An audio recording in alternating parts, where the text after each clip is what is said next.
بسم اللہ الرحمن الرحیم۔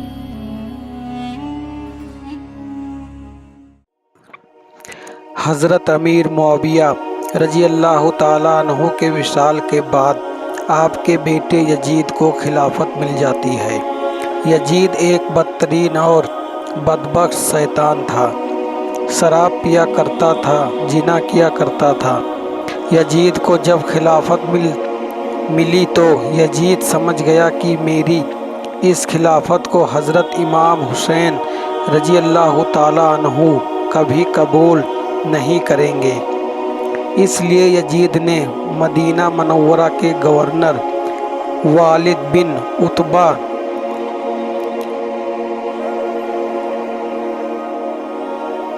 کو خط لکھا اور اس میں لکھا کہ حسین ابن علی عبداللہ بن زبیر رضی اللہ تعالیٰ عنہ سے میری بیعت کو مانے، اگر وہ بات نہ مانے تو ان پر ظلم و ستم کرنا۔ امام حسین رضی اللہ تعالیٰ عنہ نے یزید کی بیعت کرنے سے انکار کر دیا، کیونکہ یزید آپ کے نزدیکی مسلمانوں کی امامت اور خلافت کے ہرگز لائق نہیں تھا، کیونکہ آپ جانتے تھے کہ یزید زنا کرتا ہے، شراب پیتا ہے اور ظالم تھا۔ امام حسین رضی اللہ تعالیٰ عنہ مدینہ شریف چھوڑ کر مکہ تشریف لے آئے۔ جب آپ کو مکہ شریف میں ڈھیر سارے خط آنے لگے، ان خطوں میں لکھا ہوا تھا کہ امام حسین آپ کو فتح تشریف لے آئیں، یہاں پر یزید کا ظلم ستم بڑھا جا رہا ہے، ہم آپ سے ہی بیعت کریں گے، یزید کی بیعت ہمیں ہرگز قبول نہیں ہے۔ آپ نے حالات کو سمجھنے کے لیے اپنے بھائی مسلم بن عقیل رضی اللہ تعالیٰ عنہ کو یہ کہہ کر کوفہ بھیجا، جاؤ جا کر وہاں کے حالات معلوم کرو کہ وہاں کے حالات کیسے ہیں۔ تو حضرت مسلم بن عقیل رضی اللہ تعالیٰ عنہ کوفہ پہنچے تو وہاں کے لوگوں نے بڑے احترام کے ساتھ آپ کا استقبال کیا۔ حضرت مسلم بن عقیل کے ہاتھ میں 18,000 لوگوں نے بیعت کر لی اور حضرت مسلم بن عقیل نے اپنے بھائی حضرت امام حسین کے نام ایک خط روانہ کر دیا اور اس میں آپ نے لکھا کہ یہاں کے حالات بالکل صحیح ہیں اور 18,000 لوگوں نے بیعت بھی کر لی ہے، لہٰذا آپ کو کوفہ جلد سے جلد تشریف لے آئیں۔ جب یزید نے ان لوگوں کو دھمکایا تو لوگ اپنی بات سے مکر گئے اور امام مسلم بن عقیل کو شہید کر دیا۔ کوفہ کے حالات اتنے بدل چکے تھے، جو حضرت مسلم بن عقیل سے محبت کا دعویٰ کر رہے تھے، اب وہی لوگ آپ کی جان کے دشمن بن گئے۔ وہیں دوسری طرف مکہ میں مسلم بن عقیل کا بھیجا ہوا خط حضرت امام حسین تک پہنچ چکا تھا، جس خط میں لکھا ہوا تھا کہ کوفہ کے حالات بہت اچھے ہیں، آپ جلد سے جلد تشریف لے آئیں۔ لہٰذا حضرت امام حسین نے فوراً کوفہ جانے کی تیاریاں شروع کر دی۔ حضرت امام حسین اپنے تمام اہل خانہ کے ساتھ کوفہ کے لیے روانہ ہوئے۔ امام حسین ابن علی کو حضرت مسلم بن عقیل کی شہادت اور کوفہ کی بے وفائی کی خبر اس وقت ملی تھی جب آپ مکہ شریف سے کوفہ کی طرف روانہ ہو چکے تھے۔ جب آپ کا کوفہ شہر کے بالکل قریب پہنچ گئے تو آپ کو روکنے کی کوشش کی۔ حضرت امام حسین نے فرمایا کہ میں تم لوگوں کے بلانے پر ہی کوفہ شہر میں آیا ہوں، اگر تم لوگ